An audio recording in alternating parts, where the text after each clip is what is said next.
21 जून 2025 रात के ठीक 2 बजे 125 अमेरिकी मिलिट्री एयरक्राफ्ट ईरान की तरफ बढ़ रहे थे। इनका मिशन था operation midnight hammer. 7 B-2 spirit bombers भूमध्य सागर से उड़े, इजराइल और इराक के ऊपर से गुजरते हुए सीधे ईरान की 3 सबसे अहम न्यूक्लियर फैसिलिटी फार्डो, नतांज और इस्फहान पर हमला कर दिया। हमले इतने सटीक और ताकतवर थे कि ईरान की न्यूक्लियर गतिविधियों को एक झटके में ठप करने की कोशिश की गई। पूरी दुनिया थम गई, सबकी नजर ईरान पर थी, क्या वो जवाब देगा। और फिर सिर्फ 2 दिन बाद जवाब आया। ईरान ने अमेरिका की कतर वाली अल अदीद एयरबेस और इराक की एन अल असद एयरबेस पर मिसाइलें दाग दी। लेकिन ये पहला मौका नहीं था जब ईरान ने अमेरिका को इस तरह जवाब दिया हो। इतिहास में कई बार ईरान ने यह साबित किया है कि वो सिर्फ धमकी नहीं देता, जवाब भी देता है, वो भी खतरनाक।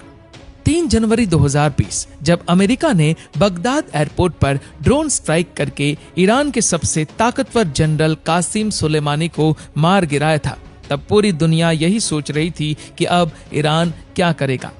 सुलेमानी कोई आम जनरल नहीं थे, वो खमेनेई के सबसे करीबियों में से एक थे। मिडल ईस्ट की राजनीति के असली चाणक्य माने जाते थे। सिर्फ 6 दिन बाद 8 जनवरी को रात 1:20 पर दर्जनों ईरानी बैलिस्टिक मिसाइलें आसमान चीरती हुई इराक की एन अल असद एयरबेस पर बरस पड़ी। रनवे तबाह, हैंगर बर्बाद, कंट्रोल रूम पूरी तरह ध्वस्त।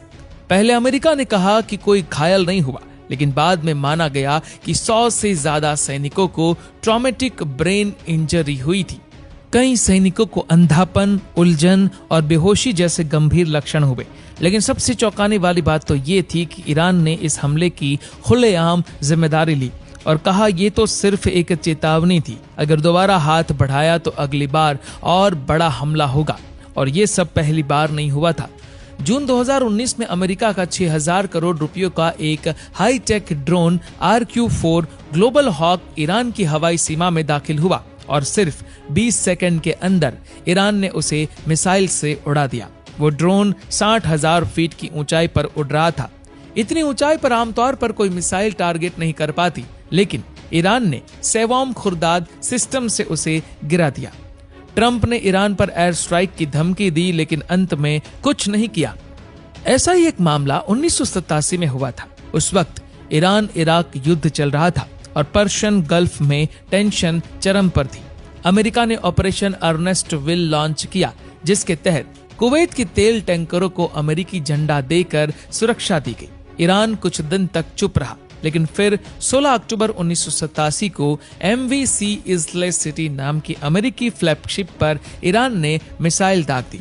हमला इतना भीषण था कि जहाज के कप्तान की दोनों आंखें चली गई। 3 दिन बाद अमेरिका ने ईरान के 2 ऑयल प्लेटफॉर्म तबाह कर दिए, लेकिन खेल यहीं खत्म नहीं हुआ। 1988 में ईरान ने एक और चाल चली। इस बार हमला खुल्लम खुल्ला नहीं था, बल्कि चुपचाप समंदर में माइन बिछा दी गई। और फिर 14 अप्रैल को अमेरिकी warship USS Samuel B Roberts उस माइन से टकरा गई। एक छोटी सी माइन ने $190 मिलियन की जहाज का हाल बुरा कर दिया। जहाज का इंजन डूब गया, 2 टरबाइन फेल हो गई और अमेरिका हैरान रह गया।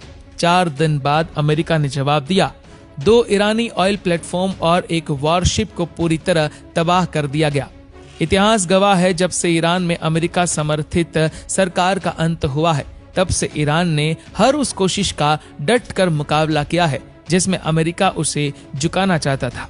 कभी खुलेआम मिसाइलों से, कभी माइन से और कभी हाई टेक ड्रोन गिराकर। और आज 2025 में ऑपरेशन मिडनाइट हैमर के बाद यह लड़ाई फिर से एक नए मोड़ पर पहुंच गई है। सवाल अब यह नहीं कि ईरान जवाब देगा या नहीं, सवाल यह है कि अगला वॉर कब और कितना बड़ा होगा।